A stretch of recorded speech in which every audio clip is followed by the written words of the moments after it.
It's in the morning, and you can see this little solar fountain is just starting to burp. Yes, I made this out of cement. See all the leaf designs? This is beautiful. I love it. And here's the solar panel hanging here, and the sun isn't quite on it, so it's only burping.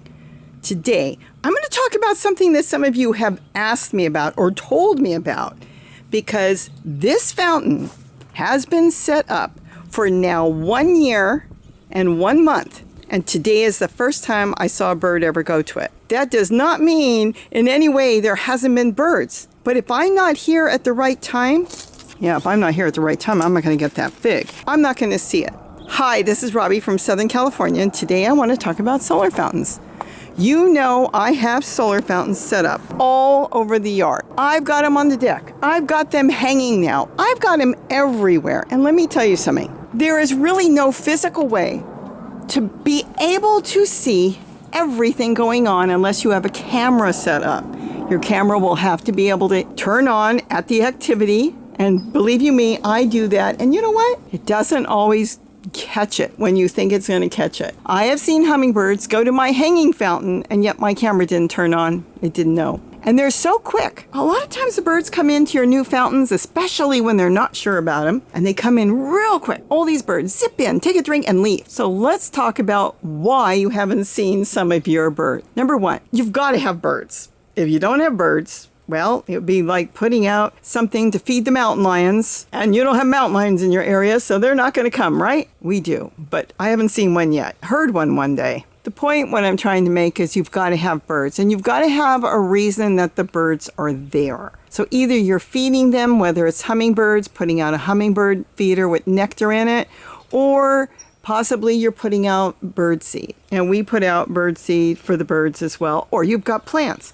Lots of plants that are either growing berries or different seeds that the birds want to eat, or have insects on there that the birds want. Whatever it is, there's got to be a reason why the birds are going to come, number one, to your fountain, to your yard, to your patio, to your deck. Now, once you bring them in, that doesn't mean you're going to go sit out a fountain and they're all going to run to it going, oh my goodness, she gave me water. No. It's not going to work that way. You're going to put something out, and just like you're going to look at it and go, ooh, what is that? Is it safe? Am I supposed to go near it? Is it a trick? Is it a trap?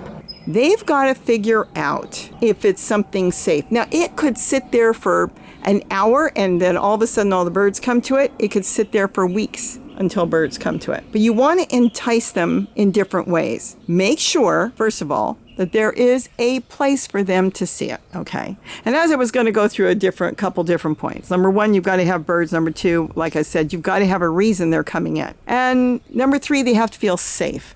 So what would make them feel safe is to put some perches or plants around it. It can be plants in flower pots, something that they land on. You see birds land on all kinds of things. They land on my tomato stakes and my plastic irrigation tubing I put up and all these different things. They land on it. You want to make a perch, because a perch is going to be the first thing a bird is going to land on. They're going to land on something, look around, and then see if it looks like something they're interested in. Water is the most important thing in their life. They need water. The moment they know you're putting out something safe, they will come to it. Yes, we have thousands of hummingbirds now. And remember, we started with one that they know, and they're used to me. And they watch me. If I put something out, they will go to it and investigate because they trust me. They've been here long enough, born, raised here. And you know, it hasn't been that many years. What has it been? 5 years to build up all these numbers of birds? Spotted towhees we have here. I have seen big parks put out videos and photos. They've got a spotted towhee, but we can't get a photo of it because they're super shy and there's no way to photograph it. Well, you know what? Ours were that way too. Gary used to run in and say, hurry. And by the time I'd run over there, he'd see me, he'd be gone. Now, they don't care. I can be sitting in the yard and the spotted towhees will come right up to me because they were born and raised here, and they know I put food out, they know there's food available, and they know we're not going to hurt them.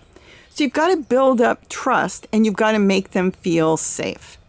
If you're making a fountain, the quickest, easiest way to get them to come to it is have some bird food around. Whether it's you're trying to bring in the seed eaters, if you're trying to bring in insect eaters like little bush tits, then your plants will have little insects that they're looking for.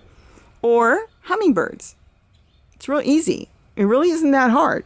Just get your hummingbird feeder not too far from your water fountain and give them some place to land on. The first thing all these birds are going to need is a landing spot that they can land and look at it. They have to make sure it's water. They're not going to drown. They see places for them to land. Then you'll see them get closer and closer because they want water and they'll sense it's fresh water. They can find water anywhere. They can go into the streets and find water, and that's coming from your cars and your oil that's leaking and different things, and it's contaminated water. But you know what? If that's all they can find, they find that. People have ponds in their backyards. They'll go to that. But if they can find fresh water, especially something with a solar fountain bubbling away, they love that. So you want to bring them in, and you want them to see that it's safe for them to come in and take a drink. The moment they see it's safe, they will test it. And they might fly in and look like they're hitting it and fly out. That's the first test. They'll land and leave and land and leave. And then all of a sudden, they'll say, oh, this is for us. And they'll start taking a bath. It only takes one bird to show the others it's okay. I've seen the bush tits come in. It is so funny. They send one bird out, their test bird. So sad. And the bird goes out, and if they see it's safe, then all the others come in because they can live in a group of like 20 and 30 of them. But they do test the waters first. Look around how you have it set up. See that they have someplace they can come in, and if they are going to do more than drink, take a bath, they need to be near something because when they're wet, they're heavy. They don't fly as well, and they've got to be able to land in a bush and dry off. They dry in seconds. Within a minute, they're dry and they're off. But the thing is, it's got to have some place for them to land. We have a lot of bushes and trees and plants, and some are in the ground, and some are on totes, and some are in buckets and flower pots. And that's all they need. Some place that they can dart into. Look at your setup and see what would make you go test something like that. And I think once you realize that maybe you needed a little bit more camouflage around it, not cover up your fountains, but someplace that they can dart into and dry off for a second, or dart into in case they saw something that scared them, I think you'd be surprised how quickly they would come in and start using your new fountain. And like I was saying, the chair I put here, I built that a year ago.